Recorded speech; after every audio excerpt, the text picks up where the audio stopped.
आज अपन समष्टि अर्थशास्त्र को कंटिन्यू करते हैं। हमने पिछले लेसन में कुछ बातें जान ली थी, एजेंट के बारे में पता लगा लिया था। अब आपके इस कोर्स में हम लोग पूंजीवादी अर्थव्यवस्था का अध्ययन करेंगे। पूंजीवादी जो देश हैं उनकी अर्थव्यवस्था का अध्ययन करेंगे। अब पूंजी का मतलब होता है ऐसी अर्थव्यवस्था जिसमें उद्योगों का संचालन उद्यमी करते हैं। उद्यमी कौन? पैसे वाले बड़े बड़े बिजनेसमैन, वो सारा संचालन करते हैं। अब वो उद्यमी जो है बच्चों, वो उत्पादन भी करेगा, उत्पादन के लिए कच्चा माल भी लाएगा, वो श्रमिक का उपयोग भी करेगा, और जब वो ये सब करेगा तो वो लाभ भी प्राप्त करेगा।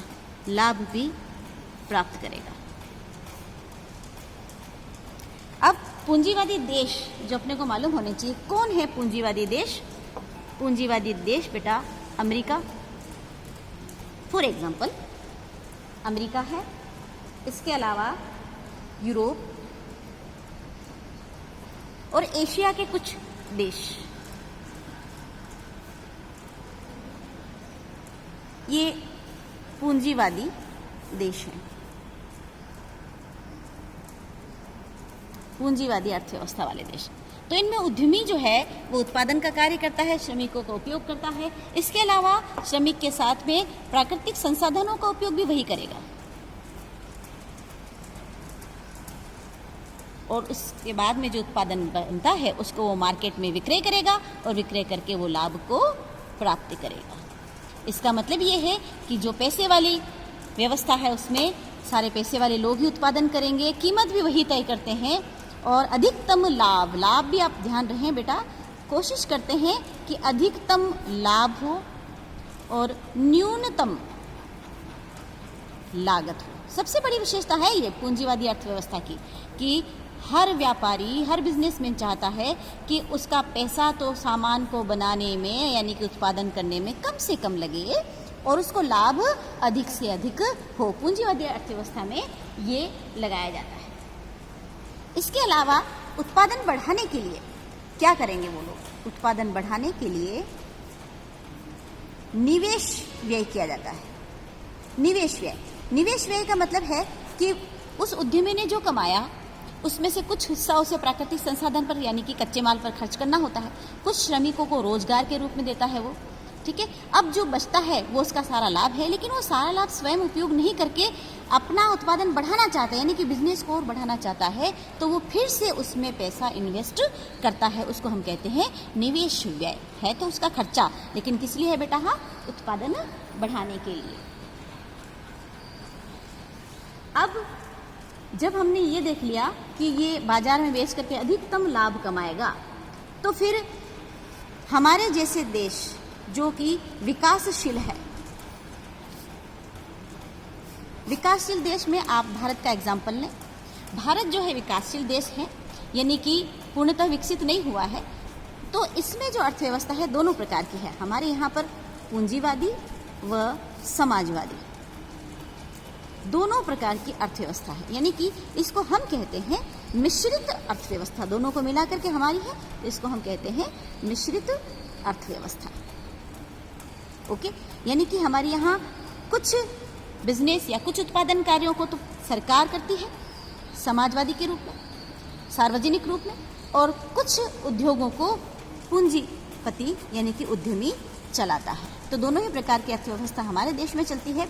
अब जब ये अर्थव्यवस्था चलती है बेटा, तो इसके जो मुख्य चरण हैं कौन कौन है, तो हम लें कि एक तो होता है बेटा परिवार। आप इसको एक रे डायग्राम में बना देती हूँ आपके लिए, बहुत सरल रहेगा समझने के लिए।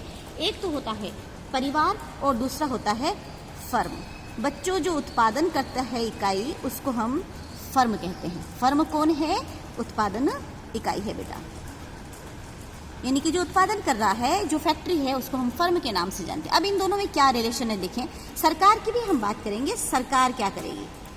अधिकांशतया सरकार नियम बनाती है, किस प्रकार से किसको किन नियमों का पालन करना है, कितने ब्याज रहेगी, ब्याज निश्चित करती है।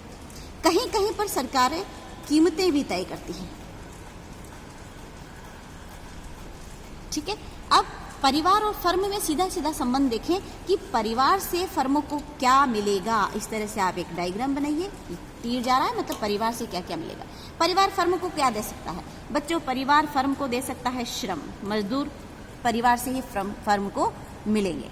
ठीक है, अब परिवार फर्म को दे सकता है भूमि, अपनी भूमि पर वो फर्म या उद्योग लगाने की आज्ञा परिवार दे सकता है। ठीक है, इसके अलावा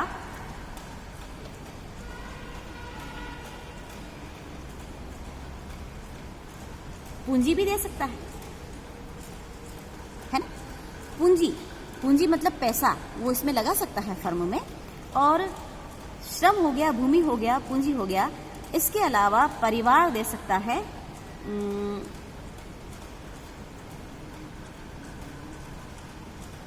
आप सोच करके बताओ। ठीक है, ये चौथा आपको निश्चित करना है, मैंने अभी फिलहाल छोड़ा। अब इनको देखते हुए आपको केवल एक रो याद करनी है। इनको देखते हुए फर्म इनको क्या देगा? फर्म क्या देगा? श्रम के बदले क्या देगा? मजदूर। भूमि के बदले क्या देगा? लगान या किराया, एक ही बात है। पूंजी जो हमने लगाई है फर्म में, उसके बदले क्या मिलेगा? ब्याज। चलिए चौथा टॉपिक मैं बता देती हूँ, साहस। भाई फैक्ट्री को चलाने वाला भी कहाँ से आएगा? उद्यमी। साहस या उद्यमी कहाँ से आएगा बच्चों? वो भी परिवार से ही आएगा। ठीक है, तो उसके बदले उसको क्या मिलेगा? लाभ। ओके, ये जो मैंने आप एक रो अगर याद कर लेते हैं तो दूसरी अपने आप ही याद होती है। ये दो मुख्य इकाइयां हैं किसी भी अर्थव्यवस्था में, अर्थव्यवस्था को संचालन करने के लिए। तीसरी इकाई मैंने आपको बताई है सरकार। सरकार क्या बनाएगी? नीति नियम बनाएगी जिस पर सभी को चलना होगा। ठीक है, उसके अलावा इन तीन के बाद में आप ले सकते हैं शेष विश्व को। परिवार, फर्म और सरकार के अलावा शेष विश्व, जहां पर आपका बैंक भी आ गया, रिजर्व बैंक ऑफ इंडिया भी आ गया, विश्व बैंक भी आ गया, पूरा विश्व, इन सब का आपस में कॉम्बिनेशन है बेटा। ठीक है, ये भी बाह्य क्षेत्र इसको आप कह सकते हैं। अब कुछ शब्द आ रहे हैं। निर्यात। कोई देश जब अन्य देश को अपना उत्पादन बेचता है तो इसे क्या कहेंगे बच्चों? निर्यात। ठीक है, निर्यात कहते हैं। दूसरा शब्द आ रहा है आयात। ठीक, इसका रिवर्स कर लो बेटा। अगर आपने निर्यात याद कर लिया है तो आयात बहुत इजी है। कोई देश अन्य देश से उसके उत्पादन को खरीदता है या क्रय करता है, उसे आयात कहते हैं। ओके, ये लेसन हमारा यहाँ खत्म होता है। आशा है आपको समझ में आया होगा। Thank you.